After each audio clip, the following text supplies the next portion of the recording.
வாழ்க வையகம், வாழ்க வையகம், வாழ்க வளமுடன். குரு வாழ்க, குருவே துணை.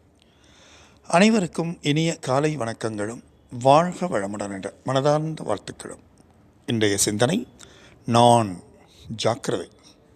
நான் ஜாக்கிரதை. இந்த உலகத்தில் மரணத்தை விட கொடூரமான ஒரு விஷயம் என்ன தெரியுமா? வாழ்க்கையில் வாழ்ந்து கெட்டவர்கள் தங்களுடைய வாழ்க்கையை தொடர நேரக்கூடிய அவலம். அதாவது ஆகாயத்தின் உச்சிக்கு சென்றவர்கள் அதல பாதாளத்தில் விழக்கூடிய ஒரு அவலம். அதை விட கொடூரமான விஷயம் உலகத்தில் எதுவுமே கிடையாது. பிறக்கும்போதே கஷ்டத்தோட, வறுமையோட, ஏழ்மையோடு பிறந்துட்டான்னாக்கா அது கடைசியில் பெருசாக தெரியாது. ஆனால் வாழ்க்கையில் ஒரு உயரத்துக்கு போய் அந்த உயரத்தில் தொடர்ந்து நிலச்சி நிற்க முடியாமல் கீழே விழுந்துடுறாங்க தெரியுமா? அவங்க வாழக்கூடிய வாழ்க்கை இருக்குது பாருங்கள், அதை விட கொடூரமான விஷயம் உலகத்தில் எதுவுமே கிடையாது. கவிஞர் வாலி அவர்கள் இதை தொடர்பான ஒரு 4 சம்பவங்களை தனது ஒரு நூலில் பகிர்ந்து கொள்கிறார். அதாவது, அடக்கமாகும் வரை அடக்கமாக இரு, அடக்கமாகும் வரை அடக்கமாக இரு அப்படின்னு அவர் சொல்லக்கூடிய ஒரு 4 நினைவுகள் என்னென்னு பார்த்தீங்கன்னா, இந்த கடிதம் கொண்டு வரக்கூடிய பையனிடம் 20 30 கொடுத்து அனுப்பினால் நலமாக இருக்கும். இப்படி ஒரு கடிதத்தோடு என் வீட்டுக்கு ஒரு பையன் வரும்போதெல்லாம் எனக்கு வியர்த்து கொட்டும். எவ்வளவு பெரிய எழுத்தாளர், எப்படி இருந்தவர், அவருக்கா இப்படி ஒரு சிரமம்? இது வாலி பகிர்ந்து கொள்கிறார், பதிவு செய்திருக்கிறார். யார் அந்த பெரிய எழுத்தாளர் பார்க்கலாம். 2வது, ஒரு கம்பெனியில் பாட்டு கம்போசிங் MS விஸ்வநாதனோட வாலி உட்காந்துருக்கிறார். அந்த கம்பெனி மாடியிலேருந்து ஒருத்தர் இறங்கி வர்றார். ஹாய் வாலி, அப்படி சிரிக்க கொண்டு பேசுகிறார். பேசிட்டு சொல்கிறார், வாலி, உன் டிரைவரை விட்டு ஒரு பாக்கெட் பர்க்லி சிகரெட் வாங்கிட்டு வர சொல்ல. என்னோடய பிராண்டு 555 தான், ஆனால் இப்போ அதெல்லாம் வாங்க வசதி இல்லை. இவ்வளவு பெரிய நடிகர், எம்ஜிஆர் சிவாஜி படங்களில் அவங்கள விட அதிகமாக சம்பளம் வாங்கின ஒரு நடிகர், மாடிக்கே கார் வர்ற மாதிரி பங்களா கட்டினவர், எங்கே போச்சு அந்த வாழ்வும் வளமும்? இது வாலியின் 2வது பதிவு. 3வது, என் வீட்டு வாசலில் ஒரு டாக்ஸி. ஒரு நடிகை, ஒரு காலத்தில் தமிழ் திரையுலகின் முடிசூடா அரசி வாலியை பார்க்க வருகிறார். வாலியிடம் கேட்கிறார், வாலி சார், எனக்கு ஒரு நாடகம் எழுதி கொடுங்களேன், ஒரு ட்ரூப் வச்சு நடத்தலான் இருக்கேன் அப்படின்னு மெல்லிய குரலில் சொல்கிறார். அடுத்து 4வது பதிவு, Chennai Egmore railway station cement பெஞ்சில் உட்காந்துருக்கிறார்.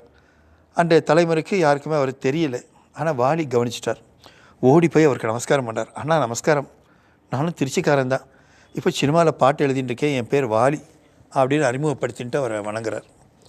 அப்போ அவர் ஓ நீங்கள் தான் அந்த வாலியா அப்படின்னு கைகளை இறுக பற்றிக்கிறார். அவர் தொட மாட்டாரா, அவர் விரல் தன்மையில் படாதா அப்படின்னு தமிழர்கள் ஏங்கிக்கிருந்த காலம் ஒன்று உண்டு. அவர் தொட்டதுனால மட்டும் இல்லை, எந்த ரயில் நிலையத்தில் அவர் ரயிலிருந்து இறங்க விடாமல் மக்கள் அலைமோதுனாங்களோ அதே ரயில்வே ஸ்டேஷனில் கவனிக்க ஆள் இல்லாமல் ஒரு சிமெண்ட் பெஞ்சில் தனியாக உட்கார்ந்துருக்கிறார். காலம் எப்படியெல்லாம் தன் ஆளுமையை காட்டுகிறது. எண்ணி பார்க்கிறேன் அந்த பழைய நினைவுகளை. கடிதம் அனுப்பி பணம் கேட்டவர் அன்றைய பிரபல எழுத்தாளர், கண்ணகி என்ற திரைப்படத்திற்கு உயிர் கொடுத்த உலக புகழ்பெற்ற உரையாடல்களை எழுதிய திரு இளங்கோவன்.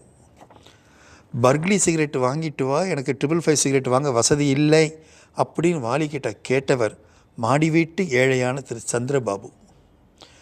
வாலியின் வீட்டுக்கு வந்து நாடகம் எழுதித்தர கேட்டவர் தங்க கொலுசை காலில் அணிந்து தரணியெல்லாம் வலம் வந்த நடிகர் திலகம் திருமதி சாவித்ரி. எழும்பூர் ரயில் நிலையத்தில் கேட்பார் இல்லாமல் தனியாக சிமெண்ட் பெஞ்சில் அமர்ந்திருந்தவர் ஒரு காலத்தில் தமிழ் சினிமா உலகின் சூப்பர் ஸ்டார் திரு MK தியாகராஜ பாகவதர். அப்போ வாலி சொல்கிறார், இவர்களை விடவா நான் மேலானவன்? அன்று முதல் நான் இல்லாமல் வாழப் பயின்றேன். நான் ஜாக்கிரதை என்பதை உணர்ந்து கொண்டேன். நான் என்ற தன்முனைப்பு இல்லாமல் வாழ கற்றுக்கொண்டேன். ஜாக்கிரதையாக வாழ கற்றுக்கொண்டேன். எதுவும் மரணம் வரைதான். இதுதான் மனித வாழ்க்கை. இருந்தாலும் வாழ்ந்து கெட்டவர்களுடைய துயரம் மரணத்தை விட கொடூரமானது. சமயங்களில் மரணம்தான் விடுதலையோ என்று ஏங்க வைத்து விடக்கூடிய அளவுக்கு கொடூரமானது. ஆகவே உயிரோடு இருக்கும் வரை பிறர் மனம் வருந்த நடக்காதீர்கள். முடிந்தவரை உதவி செய்யுங்கள். முதியவர்களிடம் கனிவு காட்டுங்கள். இன்று நாம் செய்வது நாளை நமக்கு கிடைக்கும். இதை மனதில் கொள்ளுங்கள். நான் ஜாக்கிரதை. வாழ்த்துக்கள். வாழ்க வளம்.